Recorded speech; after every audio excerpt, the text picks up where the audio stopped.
नमस्कार शेतकरी मित्रांनो, आज आपण या ठिकाणचे प्रगतशील बागायतदार महेश दत्तात्रय रायकर साहेब यांच्या द्राक्ष प्लॉटवर आलो. शेतकरी मित्रांनो, या ठिकाणी त्यांचा केरनचा अनुभव सांगितला तर जवळजवळ गेल्या 10 वर्षापासून ते केरन टेक्नॉलॉजी यूज करतात. सर्वात प्रथम आपण तुमच्या पिरू बागेला डाळिंबाच्या बागेला घेतलं बरोबर आहे. आता डाळिंबाला पण वापरलं आणि पिरूचा बाग आता किती वर्षाला आहे? 5 वर्षाला. आता या 5व्या वर्षी जे काही उत्पादन निघाले, आता किती टन माल निघाला? 40 टन माल निघाला. 40 टन. आणि रेट काय मिळाला? 55-60 रुपये. 55 ते 60 रुपये रेट मिळाले.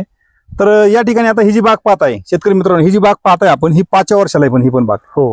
तर जवळजवळ ह्या बागेला आता टोटल ह्या वालांड्याला 25-30 काडी आहे, इथं 25-30 काडी आहे. आज गणेश साहेब, आज तारीख किती? आज 2 डिसेंबर. 2 डिसेंबर.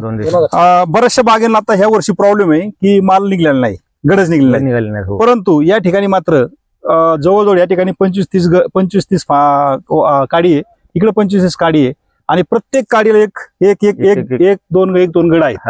जवळजवळ 50 ते 60 गड या ठिकाणी आणि एकदम स्ट्रॉंग आहेत. स्ट्रॉंग गड निघाले. तर तुम्ही समाधानी आहेत? हो, समाधानी आहे. बरं, तुम्ही सगळ्यात सुरुवातीला डाळिंबाला पण समाधानी आहेत? हो.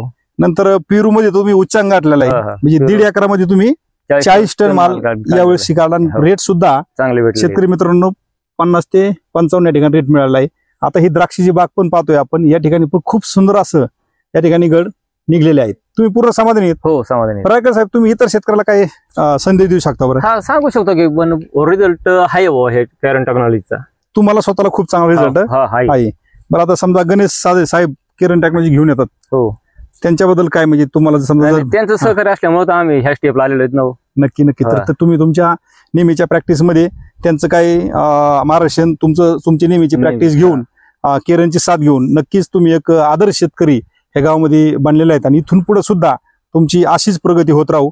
इतर शेतकऱ्यांसाठी माहिती दिल्याबद्दल खूप खूप धन्यवाद. थँक्यू.